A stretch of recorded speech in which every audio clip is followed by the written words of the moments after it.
साथियों, इस बार जो कपास है, नरमा है, उसमें एक गुलाबी सुंडी आई है और उसने बिल्कुल कपास के खेत तबाह करके रख दिए हैं। बहुत भारी नुकसान किसानों का हो गया है।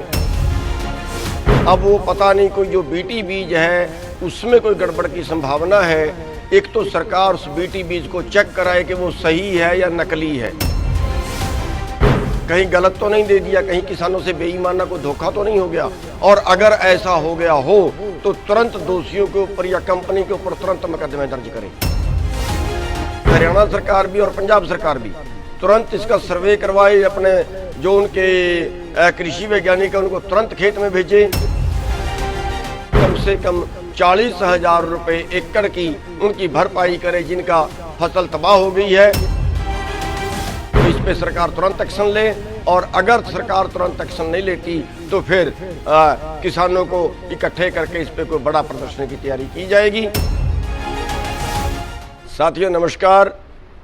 साथियों, इस बार जो कपास है, नरमा है, उसमें एक गुलाबी सुंडी आई है और उसने बिल्कुल कपास के खेत तबाह करके रख दिए हैं। बहुत भारी नुकसान किसानों का हो गया है। अब वो पता नहीं कोई जो बीटी बीज है उसमें कोई गड़बड़ की संभावना है। एक तो सरकार उस बीटी बीज को चेक कराए कि वो सही है या नकली है, कहीं गलत तो नहीं दे दिया, कहीं किसानों से बेईमाना को धोखा तो नहीं हो गया। और अगर ऐसा हो गया हो तो तुरंत दोषियों के ऊपर या कंपनी के ऊपर तुरंत मुकदमे दर्ज करें और उनके किसानों की भरपाई कराए।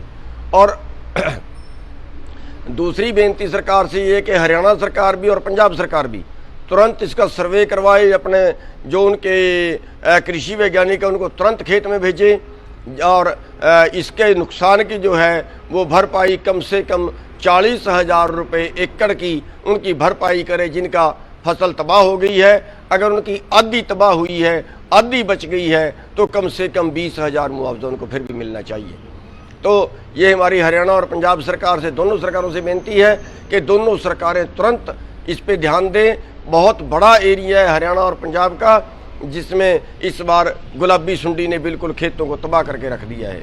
तो इस पे सरकार तुरंत एक्शन ले, और अगर सरकार तुरंत एक्शन नहीं लेती तो फिर किसानों को इकट्ठे करके इस पे कोई बड़ा प्रदर्शन की तैयारी की जाएगी, क्योंकि ये किसान बिल्कुल तबाह हो जाएंगे। कपास वालों को बचाना जरूरी है और सब कपास वाले किसानों से मैं बेनती करूंगा कि वो उनके नज़दीकी जो उनके कृषि दफ्तर हैं या डीसी दफ्तर हैं, एसडीएम दफ्तर हैं, उनमें ज़्यादा से ज़्यादा वो अपनी शिकायतें भेजें। आप सबका बहुत बहुत धन्यवाद।